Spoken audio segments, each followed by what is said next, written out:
नमस्कार स्टूडेंट्स, आपका अपने चैनल पे स्वागत और अभिनंदन है। आज हम बात कर रहे हैं विज्ञान विषय के जो मॉडल पेपर को हल करने की। और कक्षा 8 का पेपर हो गया, 2.5 घंटे का अपना समय होगा, 80 मार्क्स का अपना प्रश्न पत्र होगा। तो प्यारे विद्यार्थियों, आपको पता है कि आपकी 8th क्लास की जो बोर्ड परीक्षा है उसका पूरा नाम क्या है? तो उसका पूरा नाम है प्रारंभिक शिक्षा पूर्णता प्रमाण पत्र परीक्षा। 8वीं क्लास की बोर्ड परीक्षा को आप जैसे ही पास करेंगे आपको एक प्रमाण पत्र मिलेगा जिसका नाम होगा प्रारंभिक शिक्षा पूर्णता प्रमाण पत्र। और ये एग्जाम राजस्थान राज्य शैक्षिक अनुसंधान प्रशिक्षण परिषद CRT जिसको बोलते हैं, और उसका मुख्यालय कहाँ पे है? उदयपुर में, इसकी द्वारा करवाई जाती है। तो ये मॉडल पेपर हम हल कर रहे हैं विज्ञान विषय का। इससे पहले प्यारे विद्यार्थियों, आपके लिए अंग्रेजी विषय, हिंदी विषय और सोशल साइंस तीनों के मॉडल पेपर हल करके डाले जा चुके हैं। आपने नहीं देखा तो परीक्षा से पहले अपनी तैयारी को कंठस्थ करें और उनको पढ़ें।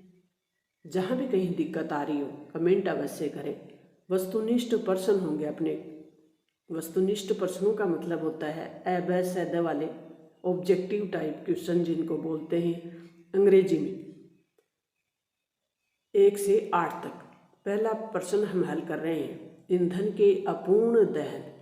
अपूर्ण मतलब ईंधन पूरी तरह से नहीं जला। जब हम किसी लकड़ी को जलाते हैं तो वो पूरी तरह से नहीं जलती, तो वो बहुत ज़्यादा धुआं देती है और एक विषैली गैस बनाती है।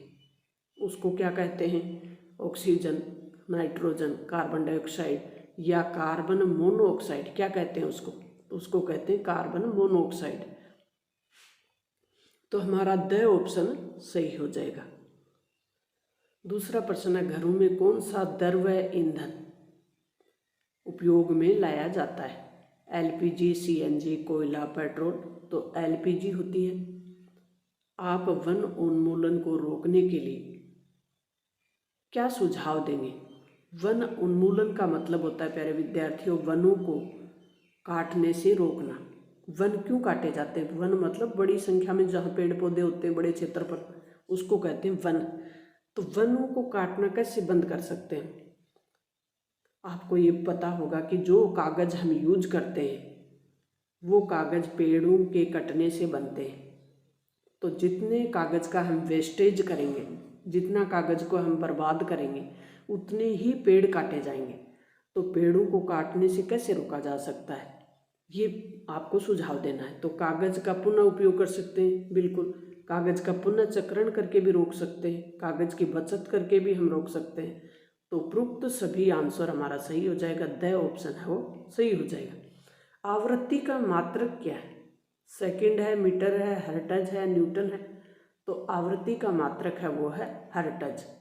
से ऑप्शन अपना सही हो जाएगा। 5 का हमारा क्वेश्चन है कि आवासीय क्षेत्रों में ध्वनि प्रदूषण कम करने के लिए, आवासीय का मतलब होता है जहाँ बड़ी संख्या में लोग रहते हैं, वहाँ पे ध्वनि प्रदूषण यानी जो आवाज़ से प्रदूषण होता है उसको रोकने के लिए अपने मित्र को आप क्या सुझाव देंगे? तो टेलीविज़न, रेडियो की ध्वनि प्रबलता को कम करना, यानी टेलीविज़न और रेडियो को कम आवाज़ में चलाना, ये सुझाव देंगे। दूसरा क्या देंगे? औद्योगिक मशीनों को शहर से दूर लगाना। औद्योगिक मशीनें जो बड़ी बड़ी फैक्ट्रियाँ होती हैं उनमें बड़ी बड़ी मशीनें लगती हैं और उनसे तेज़ आवाज़ निकलती है, तो उनको अगर शहर के बीच में लगा देंगे तो उसके आसपास जितने भी घर होंगे उन सबको ध्वनि प्रदूषण से डिस्टर्ब होना पड़ेगा। तो इसको शहर से बाहर लगाना चाहिए, खाली जगह पे। वाहनों के हॉर्न का उपयोग कम करना चाहिए। वाहन जो भी गाड़ी मोटर हैं उनको कम से कम हॉर्न बजाना चाहिए ताकि ध्वनि प्रदूषण नहीं हो। तो उपरोक्त सभी हमारा आंसर हो जाएगा। द ऑप्शन सही हो जाएगा। निम्न में से कौन सा पदार्थ विद्युत का सुचालक है? सुचालक मतलब जिसमें से विद्युत प्रवाहित होती है। तो प्यारे विद्यार्थियों, आपको पता होगा डियर स्टूडेंट कि जो इलेक्ट्रिक कार्य करने वाले जो लोग होते हैं उनके हाथ में जो औजार होता है वो उनके हैंडल होता है या तो रबड़ का या लकड़ी का या प्लास्टिक का। ये तो देखा होगा आपने। तो इसका मतलब रबड़ में बिजली नहीं आ सकती, यानी विद्युत नहीं आ सकती, लकड़ी में भी नहीं आ सकती, प्लास्टिक में भी नहीं आ सकती। तो इसका मतलब एल्यूमिनियम है वो विद्युत का सुचालक है। क्या ऑप्शन होगा हमारा? वह ऑप्शन भरेंगे हम। गैस के बर्नर हैं, साइकिल के हैंडल हैं।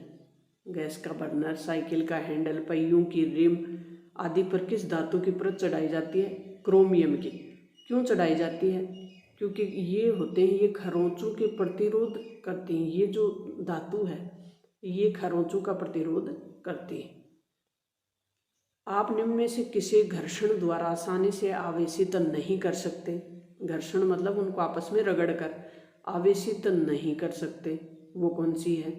तो प्लास्टिक को तो कर सकते हैं, फूले हुए गुब्बारे को भी अगर हम रगड़ते हैं तो वो आवेशित हो जाता है। तांबे की वस्तु नहीं हो सकती, और ऊन की स्वेटर हो जाती है।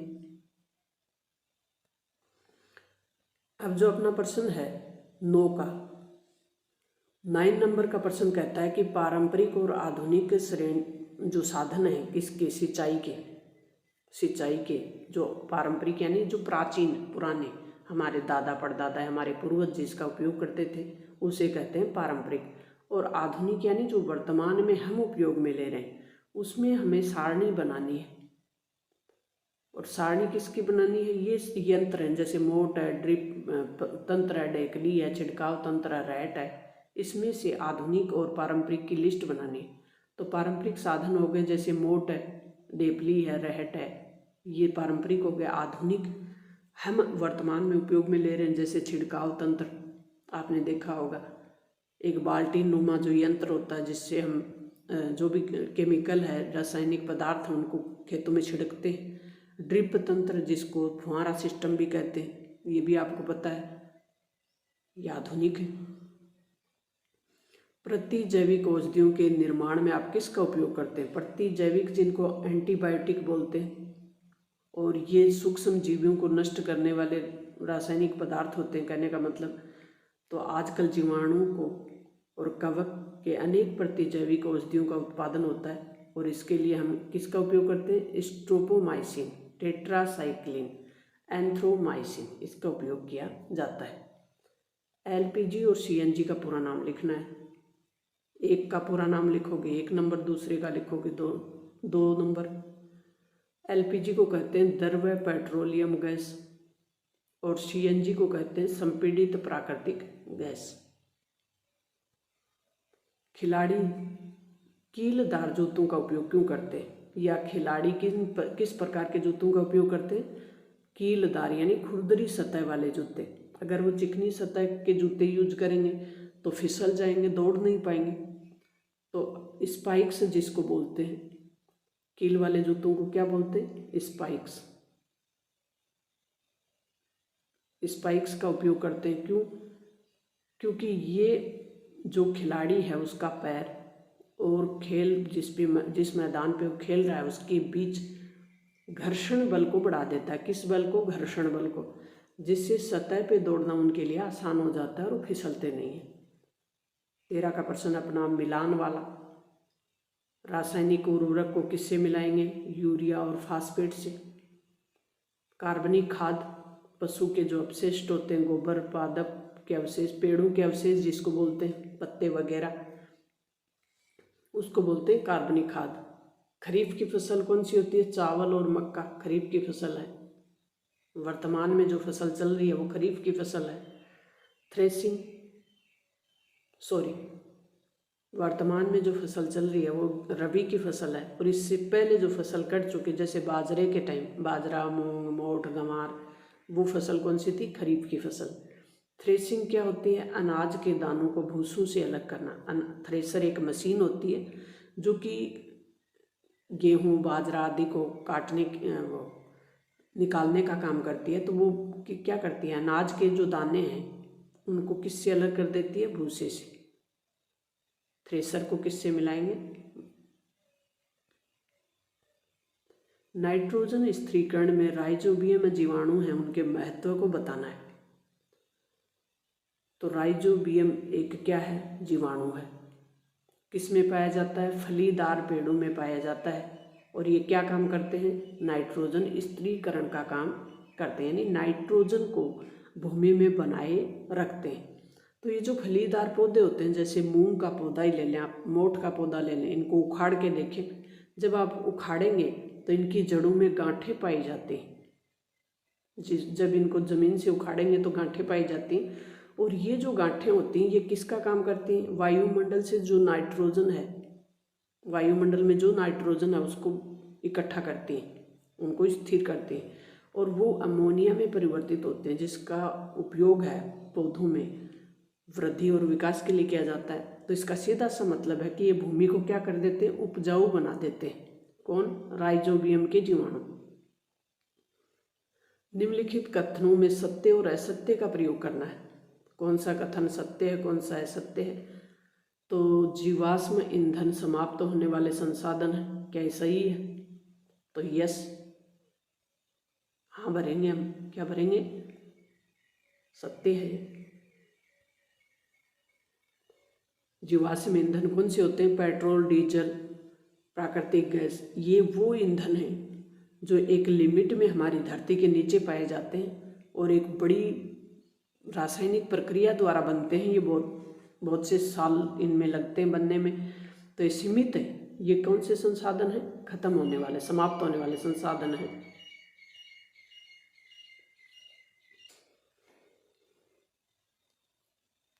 फिर जिस संसाधन की बात कर रहे हैं हम, कोयला, पेट्रोल, असीमित संसाधन है। तो अभी हमने बात की कि कोयला, पेट्रोल, डीजल, प्राकृतिक गैस ये सीमित संसाधन है, तो असीमित संसाधन नहीं हो सकते। इसका मतलब ये गलत है, तो ये असत्य है। ये क्या हुआ? असत्य हुआ। कोलतार विभिन्न पदार्थों का मिश्रण है, तो बिल्कुल कोलतार और विद्युत मिश्रण है, तो ये सही है। पैराफिन मोम का उपयोग मरहम, मोमबत्ती, वैसलीन आदि बनाने में किया जाता है, तो ये भी क्या है? सही है, सत्य है। पैराफिन मोम का उपयोग किस में किया जाता है? ये भी पूछा जा सकता है। तो मरहम बनाते हैं या मोमबत्ती बनाते हैं या वैसलीन बनाते हैं। दहन और ज्वाला में अंतर लिखना है।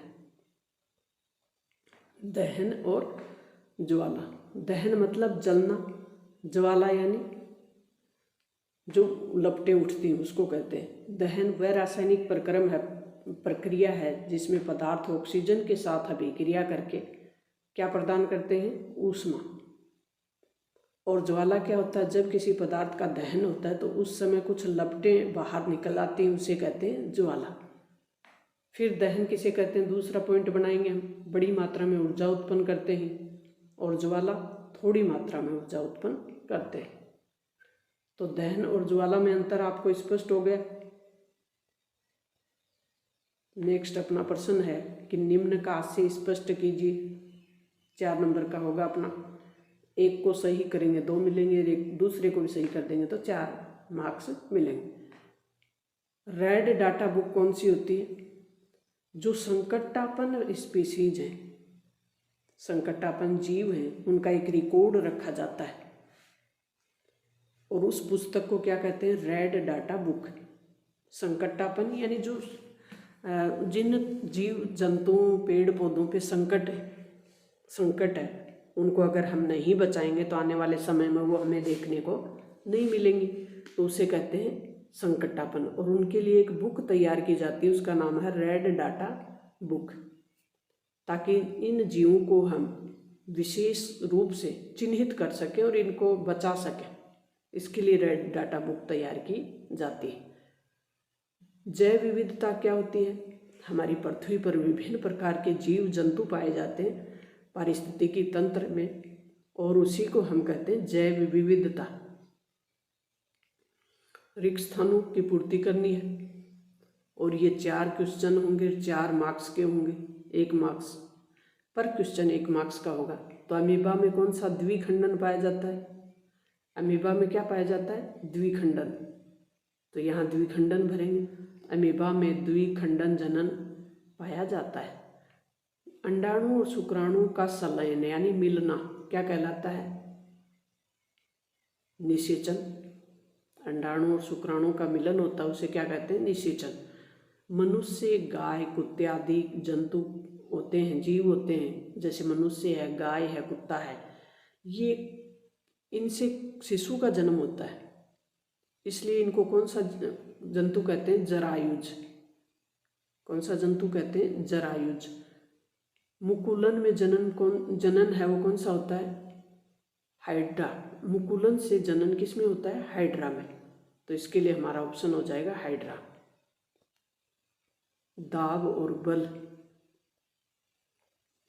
दाब क्या होता है? दबाना, किसी भी चीज को दबाना। और बल क्या होता है? किसी भी चीज को धक्का लगाना।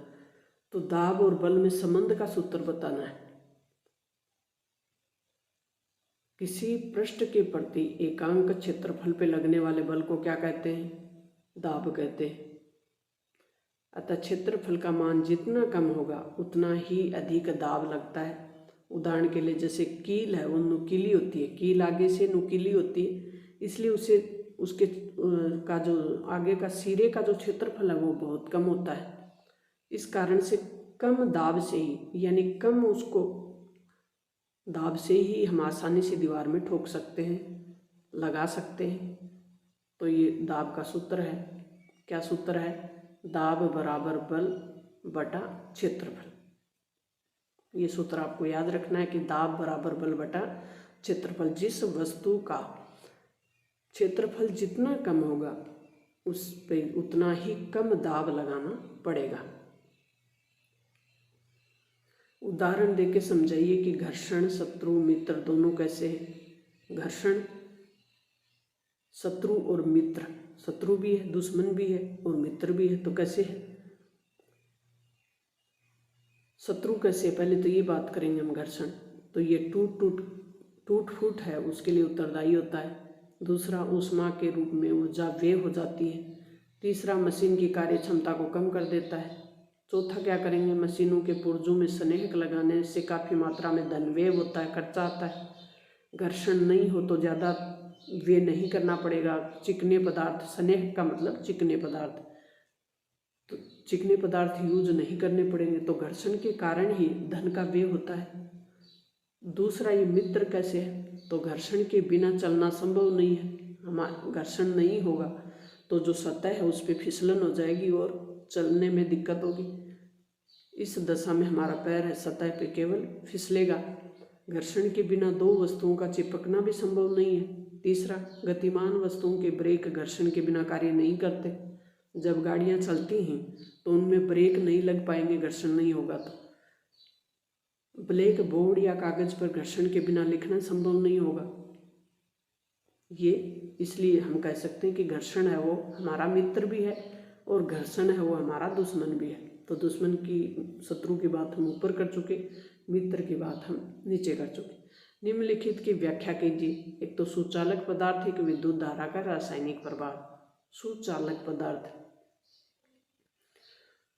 2-2 मार्क्स का होगा। सुचालक पदार्थ कौन से होते हैं? जिनमें आसानी से विद्युत धारा है वो प्रवाहित हो जाती है। जैसे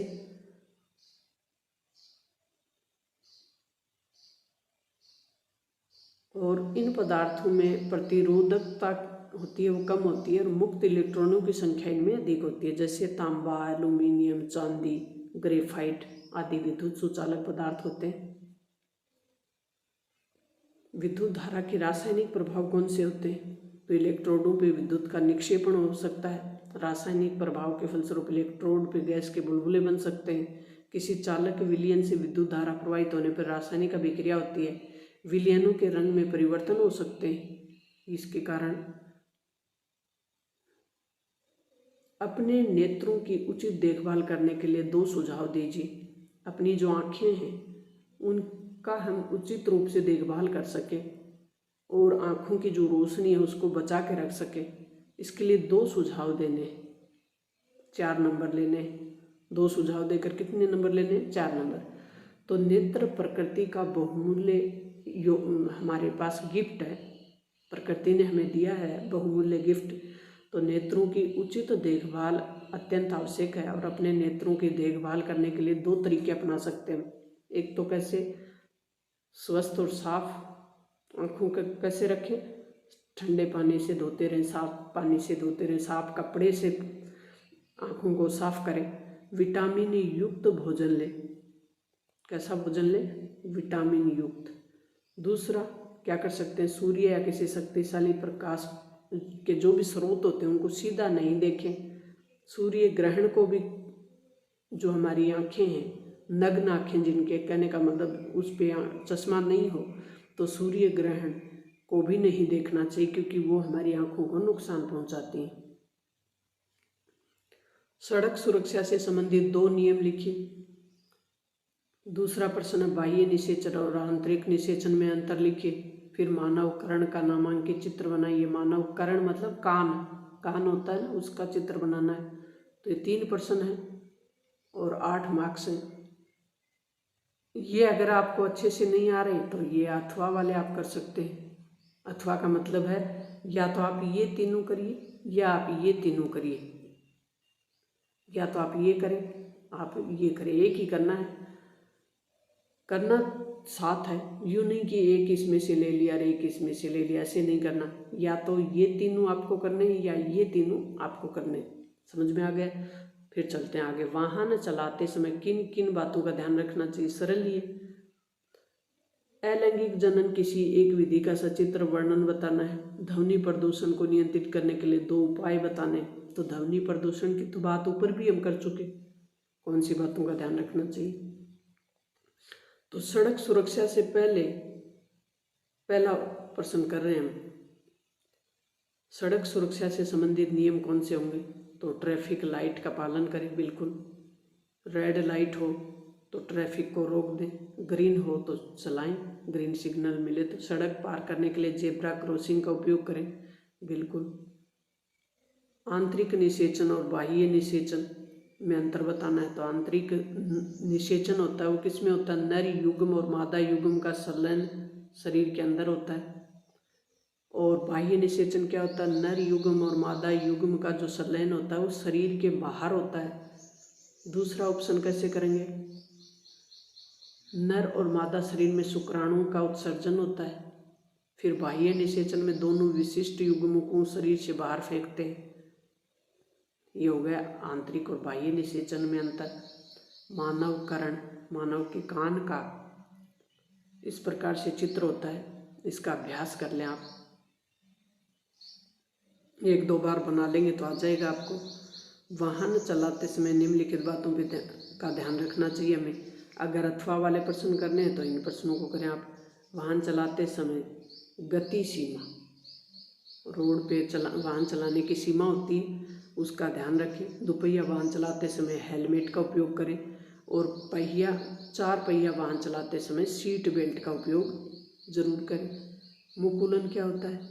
इस क्रिया में जीव को अपेक्षाकृत छोटे पुंज की कोशिकाओं से निकलता है और प्रारंभ में जनन जीव में मुकुलन बनता है।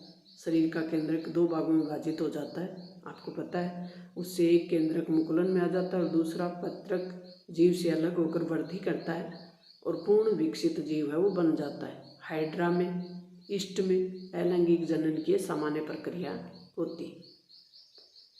ये दिखाया हुआ है हाइड्रा का मुकुलन किस प्रकार से होता है। ध्वनि प्रदूषण को नियंत्रित करने के लिए क्या करेंगे हम? ध्वनि स्रोतों पर नियंत्रण रखेंगे। वाहनों के इंजन, यातायात के साधन, औद्योगिक मशीनें, घरेलू उपकरण। फिर ध्वनि उत्पन्न करने वाले क्रियाकलापों को आवासीय क्षेत्रों से दूर लगाएंगे, शहर से दूर लगाएंगे, ये भी कर सकते हैं। संतुलित आहार से आप क्या समझते हैं? भोजन में आवश्यक पोषक पदार्थों का क्या महत्व होता है? दूसरा है बल किसी वस्तु की आकृति में परिवर्तन कर सकता है, उदाहरण देकर स्पष्ट कीजिए। दूसरे में शरीर में अंतःस्रावी ग्रंथियों को लिखकर उसकी स्थिति का नामांकित चित्र बनाना है। द्रव बर्तन को दीवारों पर दबाव डालता हुआ चित्र द्वारा समझाइए। तो सबसे पहले हम संतुलित आहार वाला करेंगे। संतुलित आहार किसे कहते हैं?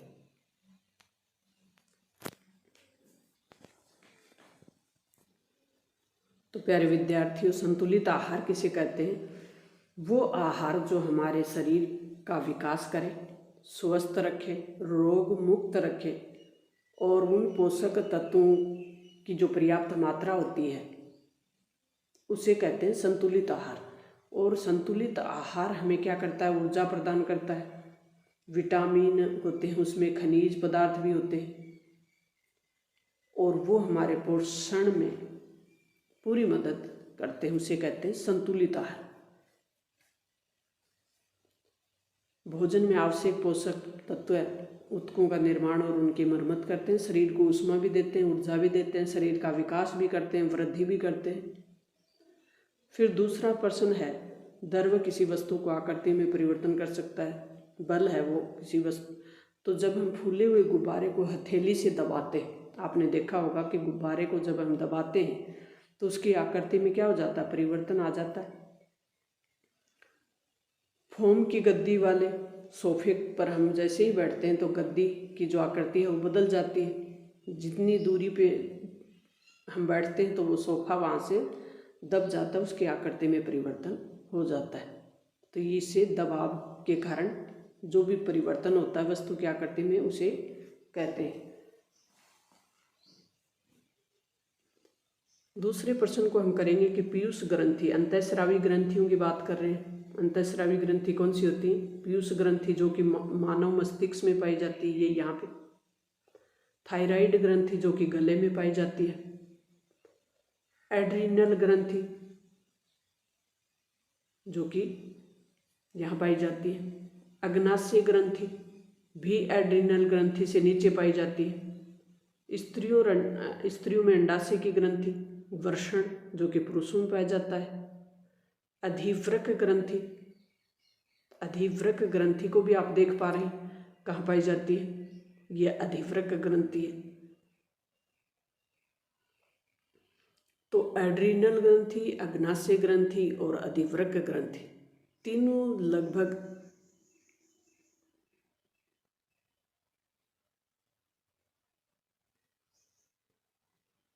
प्लास्टिक की एक बोतल लेनी है और चित्र में दर्शाए अनुसार बोतल की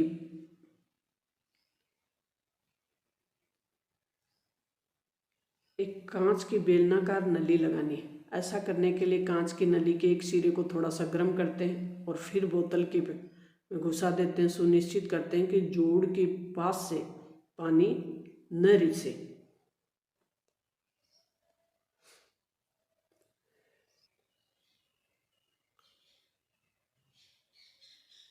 ये इस प्रकार से करते हैं। प्लास्टिक की एक बोतल ली है, कांच की एक नली लगाई है, रबड़ की शीट का इसमें प्रयोग किया है, पानी डाला है। तो इस प्रयोग को इस प्रकार से हम कर सकते हैं।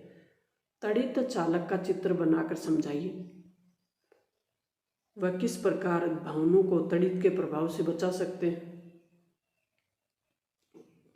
ये भी बताना। परावर्तन कितने प्रकार का होता है, सचित्र वर्णन करना है।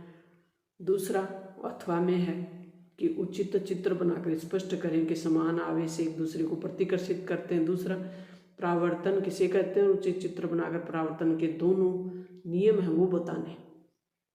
तो सबसे पहले हम तड़ित चालक को करेंगे। तड़ित चालक आप जानते हैं कि बिजली गिरना को विज्ञान की भाषा में क्या कहते हैं, तड़ित चालक का उपयोग भवनों को तड़ित के प्रभाव से बचाना होता है। तो भवनों पे आपने देखा होगा कि एक लोहे का तार सा लगा होता है। तड़ित मतलब विद्युत, जो बिजली गिरती है उससे बचाने की एक युक्ति होती है। तो किसी भवन के निर्माण के समय उसकी दीवारों पे उसके भवन की ऊंचाई और लंबाई के धातु की एक छड़ स्थापित कर दी जाती है। उस छड़ का एक सिरा वायु में खुला रखा जाता है, तथा दूसरे सिरे को जमीन में काफ़ी गहराई में दबा देते हैं। तो धातु की छड़ है वो विद्युत आवेश को भूमि तक पहुंचने के लिए एक सरल पथ प्रदान करती है, जिससे भवन को कोई क्षति नहीं पहुंचती, यानी जो बिल्डिंग है उसको कोई नुकसान नहीं पहुंचता। इसके लिए तड़ित चालक का उपयोग किया जाता है। ये इसको देख पा रहे हैं, ये तड़ित चालक लगा दिया भवन की चोटी पे और तांबे की प्लेट नुमा होती है। परावर्तन को बताना है कि परावर्तन के कितने प्रकार होते हैं, 2 प्रकार होते हैं, नियमित परावर्तन और अनियमित परावर्तन, जिसको विसरित परावर्तन भी कहते हैं। अब देखो ये जो परावर्तन है नियमित, ये समतल पृष्ठ पे या कहें कि चिकने पृष्ठ पे किया जाता है। और जो आपतित किरण है, ये किरण है जो इस पे गिर रही है उसको कहते हैं आपतित, और ये जो वापस लौट रही है उनको कहते हैं परावर्तित किरण। तो प्रकाश की प्रत्येक किरण एक निश्चित दिशा में परावर्तित होती है, बिल्कुल ये दिख रहा है आपको, निश्चित दिशा में। इसे नियमित परावर्तन कहते हैं। दूसरे में देखते हैं विसरित परावर्तन में, जो कि अनियमित परावर्तन होता है और इस परावर्तन में खुरदरी सतह का उपयोग किया जाता है, यानी समतल नहीं होती ये जगह, और इस पे ये जो परावर्तित किरणें गिराई गई हैं, इन किरणों का कोई निश्चित दिशा नहीं होती, कोई यहाँ मुड़ गई तो कोई यहाँ मुड़ी है, कोई यहाँ मुड़ी है, तो अनिश्चित यानी अनियमित परावर्तन कहलाता है। जब दो समान आवेश की दो वस्तुएं आपस में टकराती हैं तो एक दूसरे को क्या करते हैं, वो प्रतिकर्षित करते हैं। तो इसको उदाहरण द्वारा दिखाया गया है। जब दो कांच की छड़ें जो कि धन आवेशित हैं और उन्हें एक दूसरे के पास लाते हैं तो वो क्या करते हैं, एक दूसरे से दूर जाती हैं। प्रतिकर्षण का मतलब दूर जाती, आकर्षण का मतलब पास आती। तो प्रतिकर्षण यानी दूर जाती हैं। सेम आवेश वाली दोनों वस्तुएं कौन सी हैं, धनात्मक है। इसी प्रकार यदि हम दो ऋणात्मक वस्तुओं को ऋण आवेश वाली वस्तुएं लेंगे तो उनमें भी ऐसा ही होगा।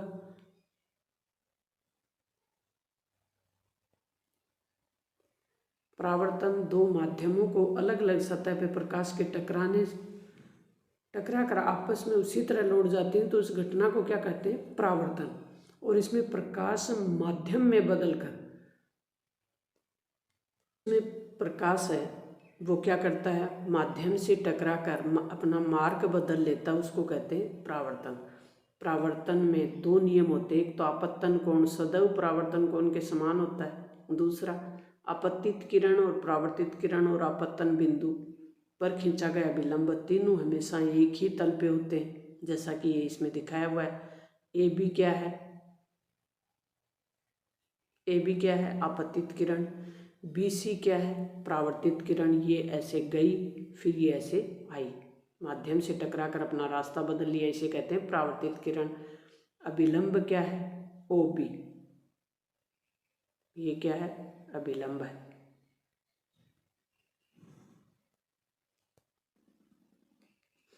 तो प्यारे विद्यार्थियों, विज्ञान का पेपर हमने हल किया। मुझे उम्मीद है कि इसमें से आपका एक भी प्रश्न अब गलत नहीं होगा।